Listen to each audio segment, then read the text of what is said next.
Hello, my name is Rich Howard, owner of Architectural Builder Supply. And this video is to bring you a closer look at the HPC number C45. This is a code card for their 1200 series machines. They're code cutting machines. And the premise of the code cutting machine is that you produce your cuts based on spacing and depth. But these cards, and I'm holding it to the camera so that you can pause this and maybe study it, I suppose. There's a tremendous amount of information on here. It has everything on here except the effective plug diameter, which I can't say is germane to specifically what you're doing with this. So let's take a look. So this is a card for cutting Schlage, the typical classic Schlage. What this is called large pin. This is just Schlage standard, the classic Schlage pin tumbler locks. So let's take the data. The cutter is the CW-14MC. That means when you're cutting these blanks on your 1200 series machine, you have to have that cutter in it. That's because and they don't give you all of the information here, but this cutter, which is the 14MC, is going to give you the appropriate sort of angle on the side of the cuts and the plateaued flat area at the bottom of the cut. Now, what that in particular means, and they don't go into it here, and they don't need to go into it here because they're telling you the cutter. If you use a different cutter, it might work, but it won't work correctly. So what the cutter does is, in a very exaggerated sort of fashion, if these are the cuts on your key, just go with it. This angle and the width of the flat is directly related to what the Schlage system requires, which the 14 MC gives you. So when you use a different cutter, and the reason you would use different cutters is because different systems have different requirements of not only the angle, because that's the angle of the cut, but it's also the angle on the pins, and it's how the bottom of the pin is treated. You've got points, you've got small plateaus, you've got very wide plateaus on the bottom of pins, and all that needs to work together. Back in the early days when I was cutting, just kind of fumbling around in the world of locksmithing, I said, gosh, I mean, I know my centers are good, but why do my pins not fit correct? It's because I was using the wrong cutter, and the quickset style, really wide flat bottom pin isn't permitted to seat all the way into the bottom of the cut, and it's hanging up on the side.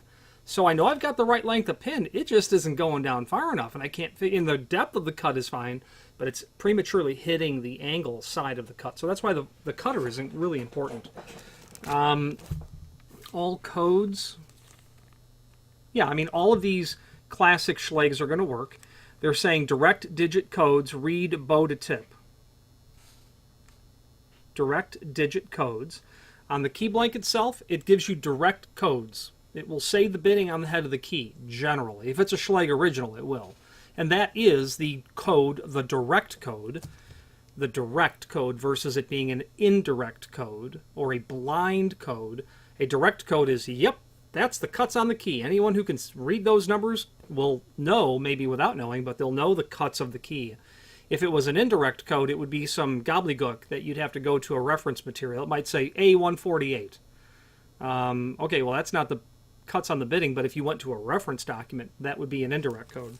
So they're telling you the Schlage system is a direct code. Bow to tip, it's really important to realize that cut 1 is at the bow of the key, the first cut, not the tip. Small format interchangeable core, as you may know, is from tip to bow, but there are conventional cores that are also tip to bow, especially some high security cylinders by some European manufacturers are definitely tip to bow. They don't come to mind. I don't get involved in them enough, just having read literature on it. So be mindful. You do need to know where's cut 1. Okay. And that's what they're telling you, bow to tip. Blanks, those are the blanks, or the keyways anyway, that are going to work. The H, the J, the K, the L, those are multi or all section blanks. The H, the J, the K are multi-section blanks, and the L is an all-section blank. That's a different conversation. 1145, you know, that's going to be a typical part number for a key blank by aftermarket manufacturers. Now the next, let's skip down here, the DSD pound 060. That is a reference to the depth and spacing chart from HPC. If you clicked on the link to the manufacturer's page down below this video and you opened up the depth and spacing chart, it's literally called depth and spacing, DSD, depth spacing chart. If you went to entry 60, that's what we're looking at. I don't know that there's anything on the DSD that's different than what's, or in addition to what's on here. But before we get to that, the MACS, M-A-C-S, that stands for Maximum Adjacent Cut Specification. That means 7. That means that you can have cuts adjacent to each other that are 7 and less, meaning anything greater than 7 is not permitted, which means you cannot have a 1 cut next to a 9 cut, or a 0 cut next to an 8 cut. But a 7 next to a 0 is okay. Because what happens is,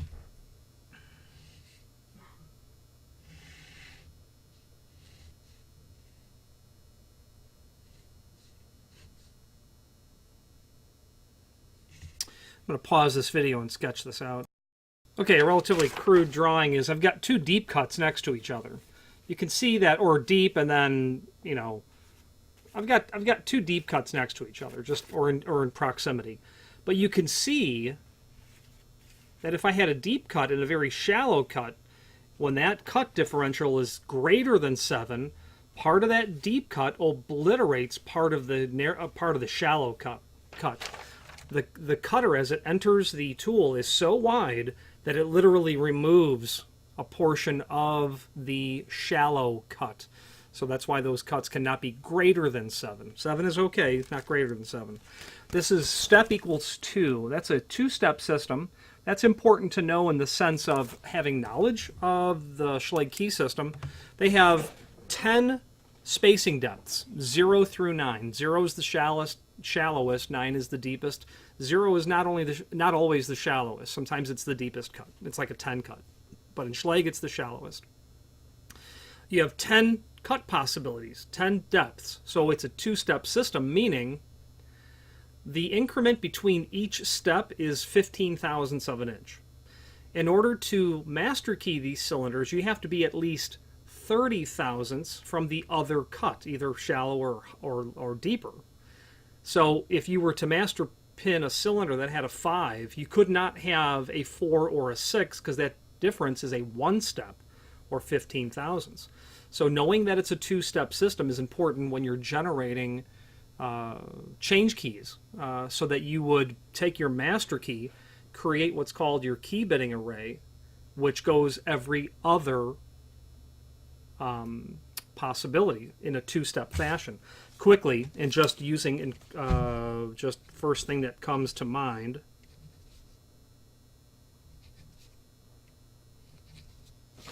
if that's your master key, the other, because you've got 10 cuts, I'm going to write out the other cut possibilities below the first chamber.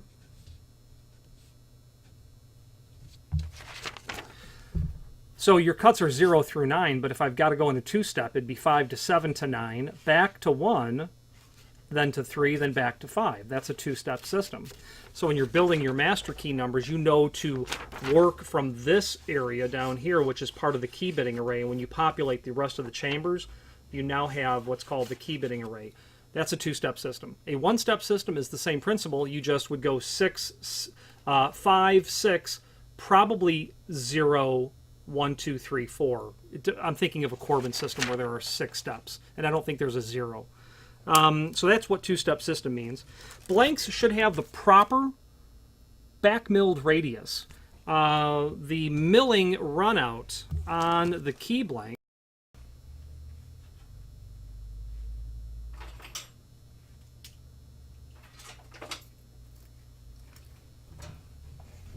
Oh gosh, I thought I had paused it. I got up to get a key blank. I just walked away. This is the milling, right in here. That little, how it flares out as the milling cutter leaves the key blank. You've got to have blanks that are properly milled so that the key blank will actually fit all the way into the cylinder against its shoulder stop. So if that milling runout was too short, you know, the entire ward of the keyway has to get to the shoulder or past it. And you can see that if our shoulder is right at the very tip of my fingernail there, that's the shoulder, that's the stop. And my milling goes cleanly to that point, but then does start to fail. Okay, that's the milling runout. Okay, so they're telling you that you should have all that proper information.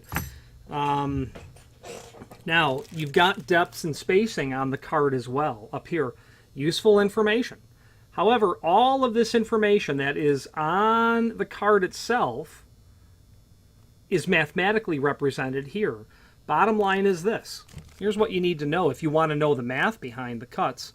Your shoulder to the first cut is 0.231. So if you were to take a caliper and go from the shoulder to the center of the first cut, it's 0.231. Your center to center then is 0.156. So you're going to be to the second cut, it's got from the shoulder to the second cut, it's 0.231 plus 156. Okay. Now, if you were to take those two numbers together, you'll notice your one cut's a 231. Well, we already said shoulder to first cut. And if you take 231 plus 156, that's going to be 0.387. You take another 156, it'll give you 0.543. That data is on the card because it's informational.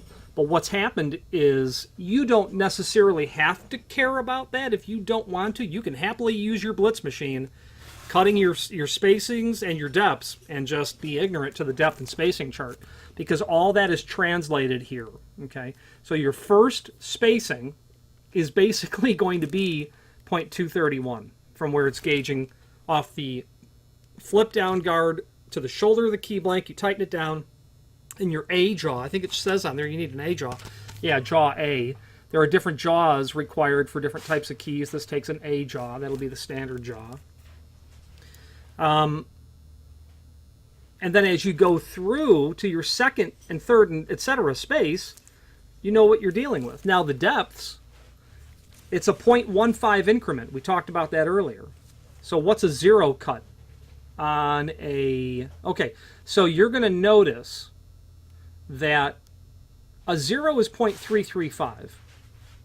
And that's the... I said that was the shallowest cut. Well, why could that be longer than a 9 cut, which is a 0.2? That's because the depth is actually measured from the root of the key, from the root to the bottom of the prep here. That's where knowing the effective plug diameter comes into play, which is 0.5 on Schlage. You can then take the effective plug diameter, reduce, subtract your depth cut, your root depth cut, and that will give you the pin length, the nominal pin length. Because I know the effective plug diameter is 0.5 on Schlage, if you were to look at the length of a 0.9 pin, if you were to look at measure the length of a 9 pin on a Schlage system, it's 0.300. 0.300 is the length of the pin, plus my root cut, or my depth cut, 0.2, that's 0.5. So if I had a 9 cut here, that's going to give me 0.2 plus my 0.3 pin. That's my 0.5 effective plug diameter. So all that data is there because it's interesting to know if you want to know it. Otherwise, this is the business right down here. These curved arc lines, that's all you need to know. That's where the science comes in with what HPC has done. They've taken the reality of the dimensional properties of every key system and then created this magic down here. They've given you the requirements of what their machine needs to produce the cuts accurately. Then you're in good shape. HPC has codes for countless, for dozens and dozens of possibilities. I would suggest that you investigate more deeply the HPC system and how their code cutting machine works. But it's all premised on the foundation of fundamental locksmithing. You don't need to know anything about down here to cut a key. You don't. You need what's up here. You need the first cut, the center to centers, then you need to know the depth. And if you have one of these, or even better,